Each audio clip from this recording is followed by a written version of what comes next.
ini gini Mas, menurut sejarah waktu dulu ya, menurut cerita eyang-eyang atau leluhur zaman dulu, ini makam ini disebut bukannya Imogiri, tapi Himogiri. Himogiri. Iya.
Hai, ketemu lagi di Kick Out.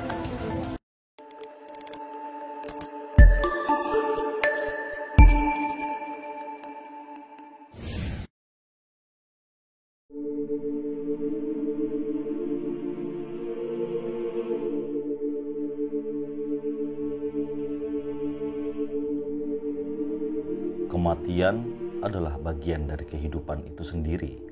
Siapapun manusia dan makhluk yang bernafas akan mengalami kematian. Raja, punggawa, maupun rakyat jelata tanpa pernah ada pengecualian. Sejatinya kematian adalah gerbang menuju ke Manunggalingan. Hingga raja-raja di dunia membuat dan mendesain makamnya sendiri-sendiri.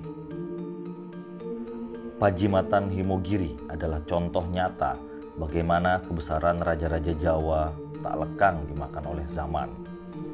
Makam yang didirikan oleh Prabu Sultan Agung Hanyokrokusumo, raja ketiga dari Kesultanan Mataram Islam dan juga raja besar Mataram ini menjadi tempat akhir atau pesarehan bagi keturunannya yang sempat terpecah menjadi 4 kerajaan di Pulau Jawa.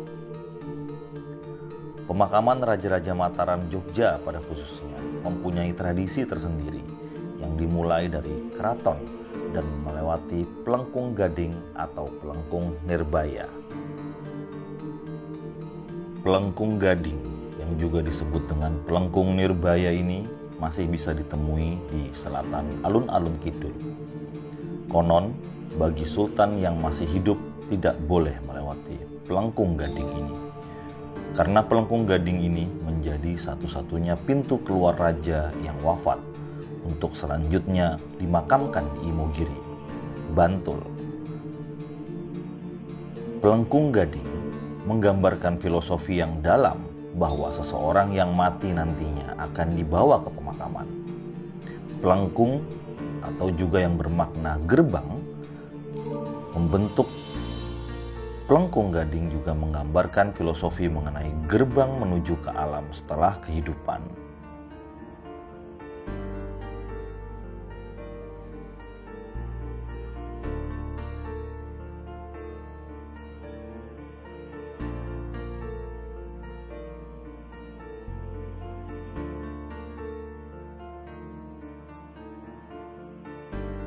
Ini udah naik tangga dari parkiran sana, capek bawah sana banget. sampai sini. Berapa tangga itu, Mas? Udah naik tangga sekitar 400 dan 400 anak tangga ya. 400 anak tangga.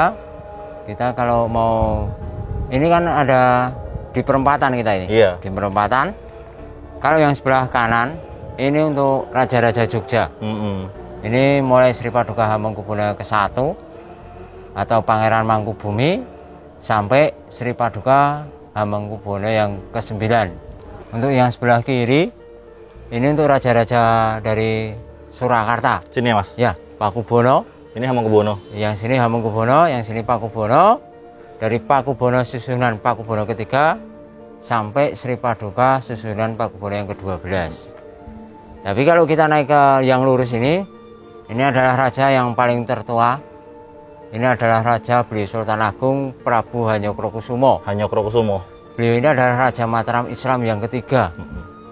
Karena mohon maaf, Raja Mataram ke-1, kedua tidak di Imogiri, Di Kota tapi Gede, Mas. dimakamkan di Kota Gede sana. Itu Panembahan Senopati ya Mas? Panembahan Senopati. Ini kita masih bisa ke dalam sana, masuk gapura itu. Ini kita ngelewatin 60 anak tangga lagi. Oh, 60 anak lagi ke Ya, dalam. ke dalam. Oke, Sobat Kikot, ikuti terus perjalanan kita ke Imogiri untuk mengetahui silsilah Raja-Raja Mataram Jawa. Ya, ya, ini yang ada di sebelah ini adalah makam seorang pengkhianat Mataram. Ini gini. Ya, ini waktu beliau Sultan Agung ini menyerang VOC di Batavia tahun 1628 yang membakar lumbung padi di daerah Jawa Barat, tepatnya di Kerawang. Iya. Pada tahun 1628, makanya tentara Mataram nggak bisa pulang ke tanah Jawa karena kekurangan logistik makanan. Lalu namanya ini adalah Temenggung Indronoto. Temenggung Indronoto. Ya. Tapi ada juga yang bilang bahwasannya sebenarnya yang dimakamkan di sini itu adalah JP Kun. JP Kun, ya. Itu sebenarnya mungkin itu bisa JP Kun bisa, mungkin Indronoto juga bisa. Karena mohon maaf sekarang kita cuma mengikuti aluran sejarah waktu dulu aja. Betul. Jadi ini orang satu ini dipenggal menjadi 3. Ini kakinya, badannya di tengah jalan ini, di tengah tangga yang ya, tidak rata ini, kepalanya ditaruh di tengah gapura ini. Oh, di tengah gapura itu? Ya, oh. Jadi ini untuk melambangkan bahwa seorang pengkhianat ini hanya diinjak-injak di seperti bangsa kita aja. Jadi untuk melambangkan jangan seperti mengikuti jejak para beliau yang udah menjadi pengkhianat ini aja. Kita mau lanjut ke atas? Ya, kita lanjut ke atas ya Sobat Kikot ya. Yuk. Jadi ini bagian badan di sini ya Mas ya. Dari Temenggung Indronoto, atau biasa orang ada juga yang berpendapat bahwasanya sini ada JP Kun. JP Kun, ya itu. Ini badannya, tapi kalau mohon maaf makam kepalanya ini udah nggak kelihatan bekasnya, karena ini tahun 997 gapura ini pernah direhab. Oh, berarti ini baru direhab? Ya, dulu pernah direhab karena apa ya, dari 1632 sampai sekarang kan mungkin udah nggak kuat lagi. Iya betul. Jadi udah direhab. Kalau dulu ada lubangan kecil di situ. Jadi ini gapura ini, ini melambangkan simbol untuk bangsa ini biar tidak saling apa ya, istilahnya dapat diadu domba. Iya, nggak berpecah belah. Iya, nggak berpecah belah antar suku agama juga. Karena ini gapuranya ini gapura ini Hindu. melambangkan simbol Hindu Buddha. Iya. Kan?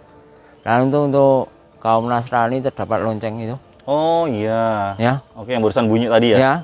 Untuk keislaman ada guci-guci. Oh iya. Makanya barang siapa yang mau ziarah ke makam beliau Sultan Agung atau ke makam raja-raja tidak memandang suku agama, siapa saja diperbolehkan, hanya kita menjalankan sesuai syariat Islam. Kalau yang Islam, kalau yang non Islam itu dengan kepercayaan masing-masing. Hanya kita menjalankan kewajibannya aja yang berbeda. Tapi tujuan kita hanya satu, kepada yang Tuhan Yang Maha Esa. Betul, itu Sobat Kikot. Gitu. Yuk kita ke atas boleh Mas? Boleh. Yuk.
ya.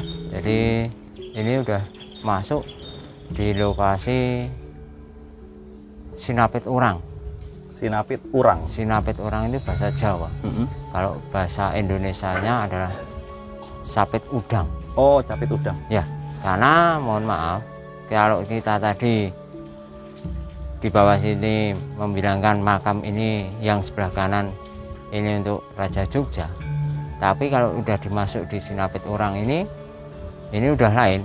Mataram. Yang sebelah kanan ini untuk penjagaan Bapak Juru Kunci bagian Surakarta. Oh iya. Tapi kalau yang sebelah kiri ini untuk penjagaan Juru Kunci bagian Yogyakarta. Oke. Oh, berarti ada 2 juru kunci. Ya, jadi ini emang dibalik biar karena waktu dulu masih bisa diadu domba sama Belanda ya. Kita masa bangsa Indonesia ini terlalu bodoh, jadinya banyaknya bisa diadu domba. Makanya ini biar menjalin persatuan, makanya dibalik antara kanan dan kirinya. Oh, kalau ini sendiri ini makam Sultan Agung Hanyokrokusumo. Ini makam beliau Sultan Agung masih ada di atas sana. Oh, masih di atas sana. Ya. Kalau ini? Kalau ini tempat pendaftaran. Oh, ini tempat pendaftaran. Jadi kalau orang Jawa kalau yang ini disebut Slintru. Oh, Slintru. Paham? Jadi kalau Slintru itu kalau ini kan pintu utama ini ya. Nggih. Ini Gerbang pintu ya? utama, gerbang utama. Kalau orang Jawa kalau mau masuk ke dalam ini pasti ada Slintru atau pembatasnya. Jadi orang itu tidak langsung bisa los ke sananya. Tapi di sini untuk tempat kita menerima tamu ada Slintrunya. Gitu. Jadinya ini pembatas. Kalau ini yang di dalam ini untuk pendaftaran. Kita bisa ke sana nggak, Mas? Kita cuma sampai di sini. Sampai sini doang. Yuk, kita ke situ yuk. Nah, ini mohon maaf.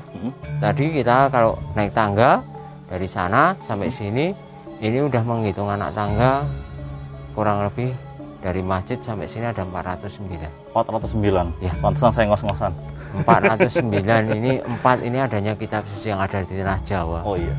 Makanya bangunan struktur ini mengandung Hindu Buddha. Di sana ada lonceng, untuk keislaman beliau ada guci-guci. Kosong barang siapa yang mau ziarah ke makam para raja-raja, pikiran kita harus ini. Mengosongkan diri. Kita hanya untuk mendoakan semoga arwah beliau diterima di sisi Tuhan Yang Maha Esa. Amin. 9, menurut para sejarah waktu dulu, beliau Sultan Agung ini adalah seorang aulia, juga seorang penyebar agama Islam di Pulau Jawa. Ini. Kalau gelarnya Khalifatullah nggak, Mas? Ya, beliau Sultan Agung, Kanjeng Sultan Agung Prabu Hanyokrokusumo Kafilatullah Saidin Panotogomo Ngabdul Rahman. Ini ya. Kita bisa Yuk, lanjut ke sini, kita lihat pendopo-pendoponya. Nah, Sobat Kikaut, yang ada di depan kita sekarang ini adalah makam dari Raja Besar Mataram ya, Mas ya? Ya. Sultan Agung Hanyokrokusumo. Ada di balik pintu ini, tapi nggak boleh ada yang masuk, nggak bisa masuk. Ya. Kita cuma sampai sini aja, gitu loh. Untuk makamnya sendiri ini nih, Mas Agus, ini kenapa bisa ditetapkan Imogiri ini sebagai makam raja? Itu siapa yang punya perintah pertama?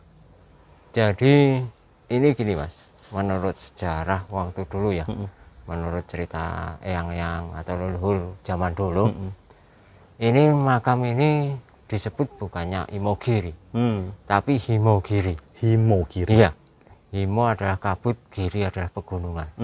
Jadi ini namanya nama pegunungan ini pun pegunungan Merak. Jadinya ini waktu dulu sinar matahari pun tidak bisa menembus di permukaan bumi ini. Terus atas petunjuk ini makam kok bisa disebut untuk makam para raja-raja. Iya. Ya, ini karena makam ini hanya yang dicari adalah wahyunya makam Wangsit. ini, wangsit. Jadi makam beliau Sultan Agung ini yang diminta angger ini apa toh? Yang diminta angger ini adalah tanah yang berbau wangi, seperti Hajar Aswad yang di kota Mekah. Di Bukit Merak ini terdapat, atau di Himogiri ini terdapat tanah yang berbaunya wangi, atau tanah yang lemparan dari Mekah ini. Lalu dijatuhnya di Bukit Merak. Berarti bisa dikatakan ini sebenarnya adalah wangsit secara spiritual ya, Mas? Ya, secara spiritual. Secara spiritual ini adalah wangsit kepada Sultan Agung untuk mendirikan kompleks makam raja-raja di sini. Itu kenapa Mataram baru makamin raja ketika raja ketiga. Ya. Yang pertama keduanya di Kota Gede kan? Kota Gede. Ya, Kota Gede. Tapi kan kerajaannya juga lain juga. Iya betul. Nah. Dari Kota Gede ke Pleret, Kartasura, baru Solo. Solo ya. Jadi ini makam ini emang kalau kita dari sini kita naik ke tanah itu masih kurang lebih 3 pintu gerbang. 3 pintu gerbang. Oh, masih ini berarti masih ada tahapan masih pintu gerbang itu lumayan. Ya. Jadi kurang lebih masih 90 anak tangga lagi, 99 anak tangga lagi. Jadi ini sebagai simbol juga. Iya. Orang ini kita masukin pintu gerbang ini atau pintu gerbang yang ini adalah pintu kita saat keluar dari banyak orang tua atau kita saat dilahirkan. Pintu gerbang yang kedua adalah pintu di dunia ini. Pintu ketiga adalah pintu penantian kita saat mau ke akhirat. Kalau misalnya makam Sultan Agung sebagai Raja Besar Mataram, itu ada di paling atas mungkin? Paling tinggi sendiri. Paling tinggi. Ya. Jadi ini bisa diumpamakan ini makam beliau Sultan Agung. Di sebelahnya ini ada istrinya beliau Sultan Agung. Oh. Jadi tidak berjejeran, tapi tetap ada di tahapan bawahnya. Ya, itu. Jadi setelah beliau ini mendapatkan wangsit, makam yang tanahnya berbau wangi, ini dibuatlah makam seperti ini. Lalu hanya satu komplek ini aja yang wangi, hanya untuk Kendaton Sapit Urang atau Kasultan Agung. Nah, kalau di dalam makam ini selain Sultan Agung siapa lagi, Mas? Di situ ada istri beliau Sultan Agung, Amangkurat Admiral atau Amangkurat Admiral itu di sini ya? Ya. Amangkurat 1, Amangkurat Admiral itu di sini. Amangkurat Mas itu ada di sini. Kalau Sunan Kuning itu di sini nggak? Nggak ada di sini. Gitu. Jadi setelah ini 1755 Mataram ini pecah Jogja maupun Surakarta. Iya, Giyanti itu. Tapi mohon maaf, mungkin barangkali ada wisatawan atau orang-orang yang mau ziarah ke sini. Ini harinya tertentu, hari Minggu, Senin, Jumat. Minggu, Senin, dan Jumat. Ya, itu pasti dibuka untuk umum. Ya, asal bisa masuk ke dalam sana. Ya, kita sesuai dengan prosedur aja. Kita ngisi tata tertib di sini, sewa pakaian, satu setelnya Rp10.000. Tiket untuk masuknya hanya mengisi sedekah sukarela, mau 2.000 atau mau itu terserah. Di dalam cuma ada dana-dana itu aja. Jadi sini tidak memandang itu entah Nasrani, Muslim atau dari mancanegara, tetap tiket segitu harganya. Itu. Jadi tidak lain daripada yang lain. Kalau daerah Borobudur atau mana mahal. Ikuti terus penelusuran Kikaut. Ya. Tetap mau kita ke bawah lagi.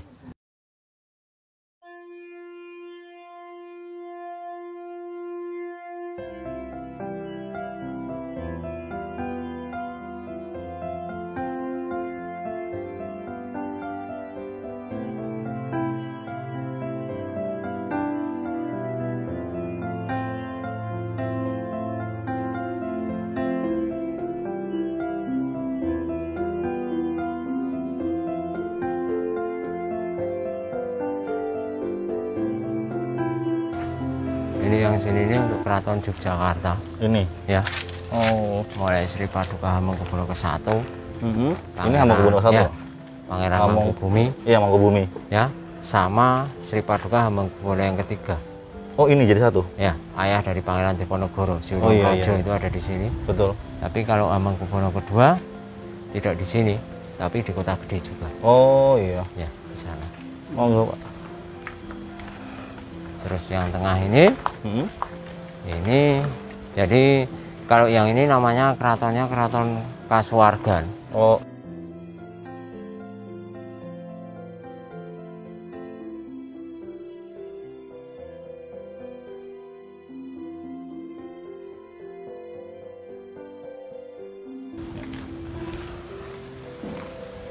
Kalau yang ini? Ini namanya Keraton Besiaran. Besiaran. Ya, ini yang dimakamkan mulai Sri Paduka Hamengkubuwono ke-4, ke-5, ke-6. Oh, jadi satu komplek. Satu komplek.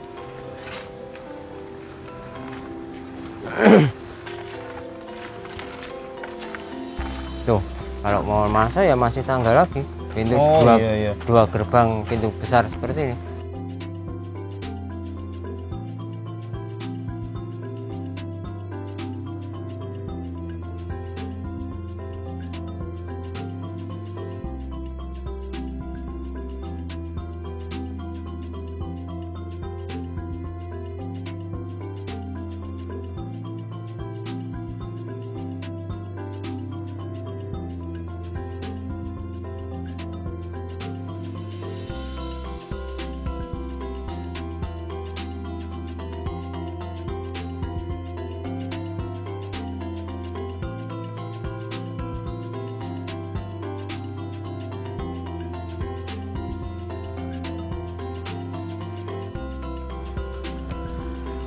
Nah, Mas Agus, tadi kan kita udah denger kan ya, untuk Sobat Kikot juga, kenapa makam ini, kenapa komplek perbukitan ini dijadikan makam sama Sultan Agung Hanyokrokusumo.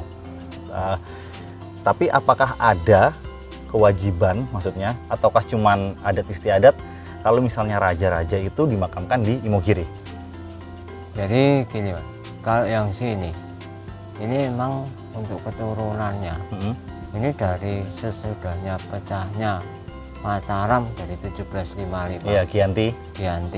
Ini semua raja dari entah itu dari Ngayogyakarta Hadiningrat maupun dari Kasunanan Surakarta Hadiningrat, ini makamnya semuanya ada di sini. Iya. Kecuali kalau yang di Kota Gede itu keluarga-keluarganya aja. Tapi kalau raja-rajanya semua di sini. Tapi kan Panembahan Senopati sama apa namanya itu kedua nggak di sana kan tetap kan? Iya, kalau yang Pakubuwono, yang Mataram ke-1, kedua itu emang di sana. Iya. Bahkan Mataram yang keempat pun nggak di sini. Iya. Di Tegalarum. Ya? Iya. Yang waktu dulu ada pemberontakan Trunojoyo. Iya, Trunojoyo itu. Megang kan putra beliau Sultan Agung. Lalu jatuh sakit dimakamkan di Tegalarum sana. Oh iya. Tapi kompleknya tetap komplek makam raja gitu. Iya, di sana ada khusus untuk di Tegalarum itu. Berarti masih dilestarikan sampai sekarang. Sampai sekarang masih ada yang jaga di sana. Juru kuncinya masih ada. Nah, ini mungkin yang menarik buat Sobat Kikot. Tadi saya sempat berbincang sih sama Mas Agus tentang masalah makam. Ada beberapa banyak YouTubers yang datang ke sini, tapi ada juga beberapa YouTubers yang sepertinya salah mengartikan makam Imogiri ya Mas. Ya. Dalam bentuk spiritual, mungkin makam ini mengingatkan kita akan akhirat ya Mas ya, akan hari akhir ya. Tapi ada beberapa YouTubers yang mengatakan bahwasannya makam Imogiri ini adalah tempat untuk meminta pesugihan. Itu kayaknya agak kurang ya Mas ya. Ya. Mungkin bisa dijelaskan. Jadi kalau di sini ini pengunjung itu banyak sekali. Nah, tapi kalau saya sejak tinggal di sini ini belum pernah dengar orang yang sugih di makam Imogiri, itu belum pernah. Karena di sini ini kita hanya untuk mendoakan. Betul. Selain itu kan kita mohon maaf. Jadinya kita ini di sini ini cara mendoakan bermacam-macam. Adat istiadat orang Jawa. Kita pakai kemenyan, ada yang pakai dupa, ada yang memakai seperti bunga-bungaan. Dupa pakai kemenyan. Ini hanya untuk cara kita ngirim doa aja. Karena kalau waktu dulu kan kita memakai zamannya para nabi atau gimana, para wali itu kan memakai minyak wangi. Kalau sekarang kita beli minyak wangi terlalu mahal. Kita harus membeli secara yang murah, pakai dupa. Ini hanya untuk mengirim doa ini supaya biar cepat terkabul sampai ke atas. Tapi saya bisa simpulkan ya cara kita adat istiadat kita berdoa pun adalah budaya sebenarnya. Budaya, ya. Gitu loh. Nah, itu sebenarnya budaya dan agama itu ya kalau misalnya dikatakan lain ya lain, kalau dikatakan berhubungan ya berkelindan juga gitu loh. Karena kan orang yang beragama pun berbudaya. Gitu loh. Nah, tapi yang lebih menariknya lagi Mas, untuk di makam raja-raja ini pasti ada dong hal-hal spiritual yang bisa Mas Agus ceritain. Ada juga yang orang di sini ini yang bertapa. Itu rumahnya di Temanggung situ. Jawa Tengah, Temanggung Jawa Tengah. Ini dia ini bertapa di sini hampir 100 hari. Oh, untuk dia ini saya hanya untuk menenteramkan hati aja. Oh, gitu ya. Tapi bukan untuk yang lain-lain. Dia tidak saya nggak ada pesugihan-pesugihan nih. Nggak ada, karena yang dia itu di sini hanya benar-benar tirakat. Oh. Nah, kalau tirakat gitu ada tempatnya sendiri, Mas? Ya nggak ada tempatnya sendiri. Hanya kemauan orang itu di mana. Oke. Kalau mohon maaf loh, orang tirakat ini kan kadang mohon maaf ada bisikan. Iya. Nah, bisikan tapi bisikan secara goib. Anda harus tirakat kemana-kemana, ini ada tuntunan. Oke. Mungkin ada guru yang ngajarin juga, tapi itu kan dengan niatnya beliau masing-masing. Tapi kebanyakan orang yang tirakat di sini ini kebanyakan ya ini cuma tirakat-tirakat aja. Iya. Satu, menirakatkan satu, paling enggak kita ini saling berdoa, kita minta kepada Tuhan Yang Maha Esa biar anak-anaknya menjadi sekolah yang benar, itu aja. Jadi jangan sampai kita itu nyeleweng. Maksudnya nyeleweng itu kita minta kepada yang meninggal itu udah keliru sekali. Jadi pelantara para leluhur, kita mendoakan para leluhur, mudah-mudahan Tuhan Yang Maha Esa mengabulkan permintaan kita. Jadi hanya untuk perantaraan aja. Nah, tapi kalau misalnya pengalaman spiritual Mas Agus sendiri misalnya, ataukah ada yang pernah mungkin melihat di sini mungkin sosok seperti Sultan Agung, atau mungkin dari raja-raja lainnya mungkin dalam waktu-waktu tertentu deh misalnya gitu, pernah nggak kayak begitu Mas? Jadi gini Mas, orang ini di dunia ini kan ada dua, tapi kan yang bisa menyuprai ini hanyalah jin-jin, tidak seperti setan atau gimana. Yang bisa menyuprai orang-orang ini hanya jin. Kita hanya bisa membedakan jin ini negatif atau positifnya, karena kebanyakan orang ini membedakannya kita, ya ini kita kerawan beli Sultan Agung, tapi jin ini negatif atau positif, itu tidak bisa kita membedakan. Karena walaupun jin ini bisa ngaji atau gimana, ini karena ini mohon maaf, ini jin ini berupa negatif atau positifnya kita nggak tahu. Betul. Gitu. Nah makanya Sobat Kikot, kita harus bijaksana ya Mas ya. Kita harus bijaksana dalam mengambil pemikiran. Kalau kita untuk ke tempat seperti ini misalnya, Pajimatan Imogiri ini adalah komplek raja-raja, ya harusnya kita menghormati pasareannya raja-raja untuk tidak mempunyai niat yang macam-macam, gitu ya Mas ya. Gitu loh. Tapi jadi kalau misalnya Sobat Kikot pengen melakukan pesugihan dan lain sebagainya, kalian salah tempat kalau misalnya untuk kesini. Gitu ya Mas ya. Seperti Ki Gendong Pamungkas itu dulu tirakannya di sini juga. Oh gitu. Ya. Ki Gendong Pamungkas ya. Kalau dulu bukannya Ki Gendong Pamungkas, dia adalah Ki Ageng Mantak dulu namanya. Oh dulu namanya Ki Ageng Mantak. Ya. Dia emang ilmunya ilmu putih. Jadi setelah tahun lepas dari 15 tahun atau 20 tahun kemudian, saya nggak tahu alirannya gimana, sampai sekarang akhirnya ya ke aliran yang hitam juga. Karena mohon maaf, ini terpengaruh dengan ekonomi. Orang-orang yang sering melakukan perjalanan ke kiri ini hanyalah terjebak dengan ekonominya sendiri. Motifnya duit. Motifnya hanya pasien, memikirkan duniawi aja. Semakin banyak pasien, semakin banyak duit, semakin banyak ilmu-ilmu dari manapun diambil. Jadi mohon maaf, seperti saya pribadi itu, saya tidak memikirkan dunia. Kalau memikirkan duniawi, orang itu nggak bakalan habis. Betul. Itu. Kita kalau belum disolatkan atau dikucir pakai baju putih, kita baru mikirin yang lainnya. Sepanjang-panjangnya titel, sepinter-pinternya titel, titelmu terakhir tetap ALM. Ya, almarhum. Itu. Jadi kita itu tidak perlu yang, kalau bisa jadi orang itu harus merendah aja, jangan sampai ketinggian. Betul. Karena semuanya di mata Tuhan itu sama aja gitu. Cuma berbeda dari sekarang ya. Jadi makam ini saya sebutkan, kalau orang yang mau tirakat di sini, ini hanya tirakat biasa. Kita mendoakan pada arwah-arwah beliau, leluhur beliau, lantaran beliau Allah bisa mengabulkan. Gitu. Jadi tidak ada kita itu mencari pesugihan di makam raja-raja itu, sebenarnya tidak ada. Ini hanyalah orang-orang yang mungkin cara pendapatnya atau penyampaiannya yang berbeda, itu aja. Iya betul sekali.